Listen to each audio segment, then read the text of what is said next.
¿Qué tal? Bienvenidos a Brudas Tech and Solutions, Tecnología Hoy. Hoy tenemos un tema que, siempre saca chispas en el mundo del desarrollo. Rust contra C++. Uf, sí, un clásico moderno ya, ¿no? Exacto. Y la pregunta central que todos se hacen es, ¿realmente se puede tener la velocidad casi legendaria de C++ y además una seguridad de memoria robusta, casi garantizada? Es que esa es la gran promesa de Rust, ¿no? Atacar de raíz uno de los talones de Aquiles históricos de C y C++, que es la gestión de memoria. Totalmente. Y para este análisis a fondo, tenemos un montón de material. Benchmarks de rendimiento, también de consumo energético, experiencias de adopción de gigantes como Microsoft, Google, AWS, también análisis académicos como el proyecto Rust Belt, que revisó formalmente la seguridad de Rust, y claro, las críticas y perspectivas sobre diseño de lenguajes, que no pueden faltar. Así es. La misión de hoy, desmenuzar todo esto, contrastar las fuentes y ofrecer una visión, lo más clara posible sobre Rust, sus puntos fuertes, dónde flaquea y cómo se para frente a un titán como C++. Va. Empecemos por el corazón de la tensión. Rendimiento versus seguridad. Dale. C++ sí. A ver. Lenguaje maduro, súper rápido, te da control absoluto sobre la memoria, casi a nivel de hardware, único sistema enorme, la STL, compiladores por todos lados. Pero, y es un pero grande, esa gestión manual de la memoria ha sido una fuente constante de dolores de cabeza y, peor aún, de vulnerabilidades graves. Gravísimas. El dato de Microsoft es brutal. El 70% de sus vulnerabilidades críticas durante una década ligadas a errores de seguridad de memoria en código C y C++. 70%. Imagínate, 7 de cada 10 bugs críticos no es un numerito, es un patrón sistémico que C++, por diseño, permite o incluso facilita si no eres extremadamente cuidadoso. Claro, es como darte un coche de Fórmula 1 sin cinturón de seguridad ni frenos ABS de serie. Puedes ir rapidísimo, pero el riesgo. Exacto. Y ahí es donde Rust dice, a ver, yo te doy el coche rápido, pero con toda la seguridad integrada y verificada antes de que arranques. Esa es la clave, verificada en tiempo de compilación, no en ejecución. ¿Cómo lo hace? El famoso sistema de propiedad y préstamos, el Borrow Checker. A ver, explíquenos eso como para nosotros los mortales. Mira, piénsalo así. El compilador de Rust es como un vigilante súper estricto, casi obsesivo con las llaves de la memoria. Antes de dejarte compilar el programa, revisa tu código con unas reglas muy claras. ¿Qué reglas? Básicamente, cada pedazo de dato en memoria tiene un único dueño en un momento dado. Puedes prestar ese dato a otras partes del código, pero bajo condiciones muy controladas. ¿Cómo que controladas? Por ejemplo, si prestas el dato para que alguien lo modifique, un préstamo mutable, nadie más puede ni siquiera leerlo mientras dure ese préstamo. Y si lo prestas para que varios lo lean, préstamos inmutables, nadie puede modificarlo en ese tiempo. Ah, ya. O sea, evita que dos partes del programa intenten cambiar lo mismo a la vez, o que uno lo borre mientras otro todavía cree que existe. Justo. Erradica de raíz problemas clásicos como los dangling pointers, apuntar a memoria ya liberada, las carreras de datos en concurrencia, los dobles free y muchos otros errores de memoria. Y lo hace sin necesitar un recolector de basura. Que el recolector de basura, aunque útil en otros lenguajes, puede meter pausas inesperadas, ¿no? ¿Y eso en sistemas de alto rendimiento? Exacto. En sistemas críticos, esas pausas pueden ser inaceptables. Rust logra esa seguridad en tiempo de compilación, lo que significa que una vez que compila, no hay sobrecarga en tiempo de ejecución por estas revisiones. El código resultante es rápido. Ok, suena bien en teoría. Seguridad sin pagar tanto en rendimiento. Pero vamos a los números, a los benchmarks. ¿Qué tan rápido es Rust comparado con C y C++ en la práctica? ¿Se sostiene esa promesa? Pues mira, los benchmarks más conocidos, como los del Computer Language Benchmarks Game o estudios académicos que comparan implementaciones de algoritmos similares, muestran un panorama interesante. A ver. En muchas tareas, C y C++ todavía pueden sacar una ligera, a veces marginal, ventaja en velocidad pura o en eficiencia energética. Son lenguajes muy optimizados y con compiladores muy maduros. Ajá, lo esperado quizás. Pero, y este es el punto clave, Raft está consistentemente ahí, muy, muy cerca. En una variedad de tareas, el rendimiento es prácticamente indistinguible del de C++.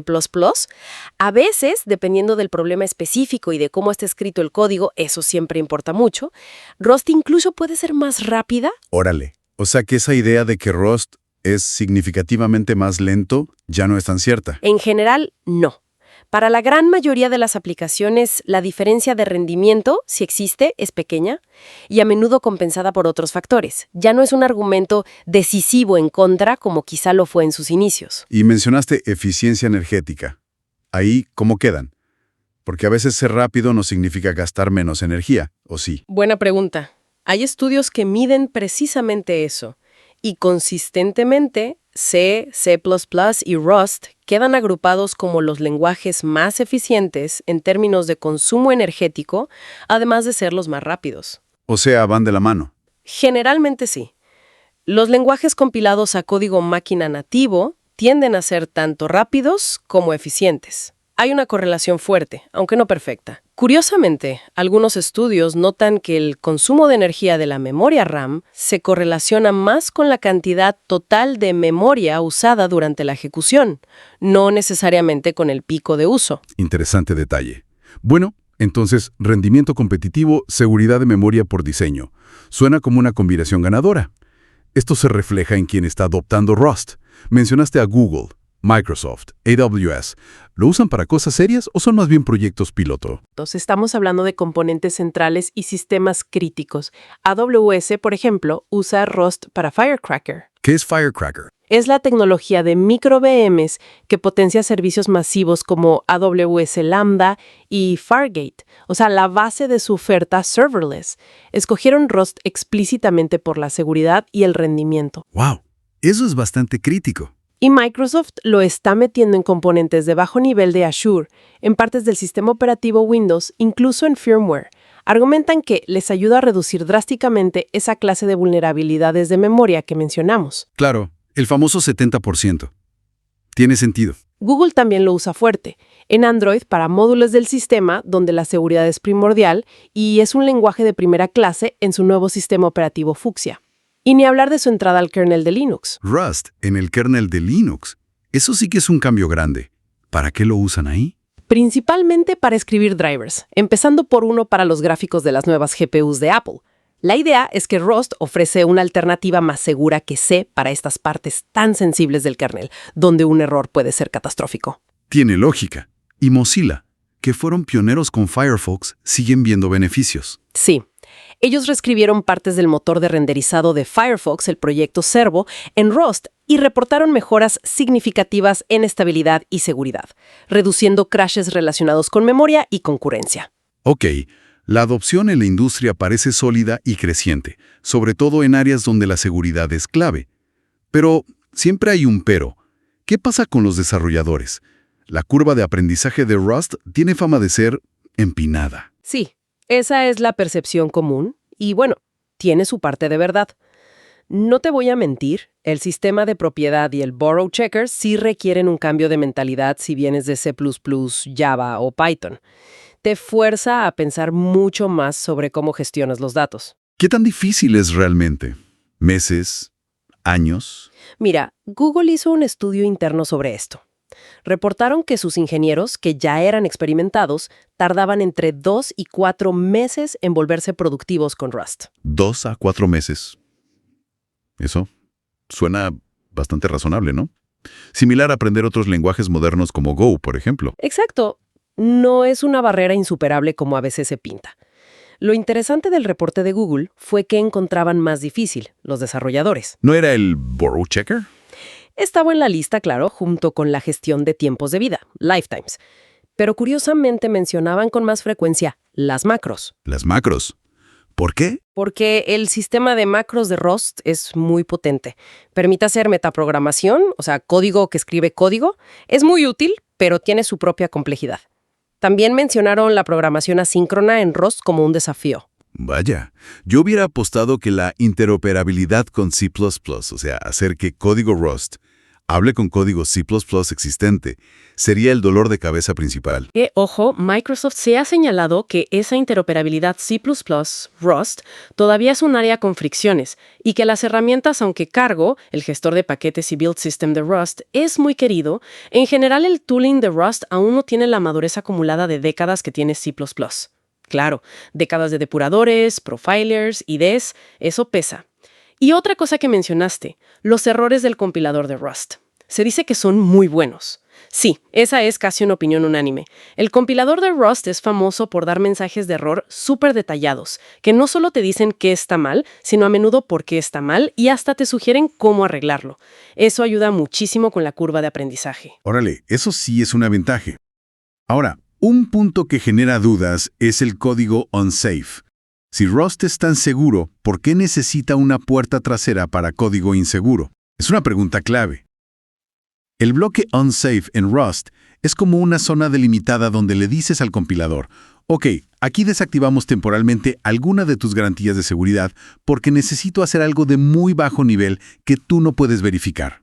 ¿Cómo qué cosas? Por ejemplo, interactuar directamente con hardware, llamar a funciones de C, que por definición son unsafe para Rust, o implementar estructuras de datos muy optimizadas que requieren manipulación directa de punteros. ¿Pero no abre eso la puerta a los mismos errores que Rust quería evitar? Potencialmente sí, dentro de ese bloque unsafe. La filosofía de Rust es encapsular esa inseguridad necesaria en la menor cantidad de código posible y luego construir abstracciones seguras sobre ese código unsafe. O sea, el unsafe se usa para construir las piezas del Lego seguras que luego usamos todos. Exactamente. Muchos de los tipos y funciones seguras de la biblioteca estándar de Rust, como VEC, Mutex, Cell, usan unsafe internamente en su implementación, pero lo hacen de forma cuidadosamente auditada para presentar una interfaz externa segura. Y ahí entra el proyecto Rustbelt, que mencionaste, ¿no? Correcto. Rustbelt usó métodos formales para probar matemáticamente que ciertas abstracciones comunes que usan unsafe en Rust eran correctas. Fue un trabajo importante para dar confianza, aunque interesante, el proceso también ayudó a descubrir algunos bugs sutiles en la propia implementación de Rust. Nadie es perfecto. Claro. Y para los valientes que necesitan escribir unsafe, existe el Rustonomicon, ¿cierto? Sí, es como la guía avanzada, el manual de magia negra que explica cómo y cuándo usar unsafe correctamente y los peligros que implica. Definitivamente no es para principiantes. Entendido. Todas estas diferencias en manejo de memoria, experiencia del desarrollador, el rol de unsafe reflejan filosofías de diseño fundamentalmente distintas entre C++ y Rust. Totalmente. C++ tiene una historia larga, evoluciona por un comité estándar internacional ISO y tiene una prioridad altísima por la compatibilidad hacia atrás. Casi nunca rompen código existente. Lo cual es bueno para proyectos enormes y de larga data, supongo. Sí, pero también significa que el lenguaje acumula características sobre características. Tiene una biblioteca estándar, la STL, gigantesca. Algunos críticos, como Drew DeVault, lo llaman un kitchen sink, un fregadero lleno de todo, lo que lo hace muy complejo, aunque la meta, como dice Herb Sutter, uno de sus arquitectos, es la abstracción sin sobrecosto. ¿Y Rust? Rust tiene una evolución más rápida, aunque manejan los cambios grandes con un sistema de ediciones cada ciertos años que permiten adoptar nuevas sintaxis o características sin romper la compilación del código viejo de inmediato. ¿Como una forma de controlar el ritmo sin frenar del todo? Algo así. Su biblioteca estándar es deliberadamente más pequeña que la de C++. Depende muchísimo más de su ecosistema de bibliotecas externos, los famosos crates, que se gestionan con cargo. Y su filosofía central gira en torno a usar el sistema de tipos de forma muy expresiva para garantizar la seguridad y permitir abstracciones potentes. No tiene un estándar ISO formal, se basa principalmente en la implementación de su compilador, Rusk. Entonces, esta diferencia de enfoque lleva a la pregunta, ¿es Rust el reemplazo de C++? O como dice este crítico, Default, es más bien otro lenguaje complejo que en realidad no reemplaza la relativa simplicidad de C. Es una buena pregunta. DeVault argumenta que Rust, con su complejidad, borrow checker, lifetimes, macros, se parece más a C++ que a C. Y que C sigue teniendo un nicho por ser más simple y directo para ciertas tareas de bajo nivel. Tiene un punto. C es C, simple hasta cierto punto. Exacto.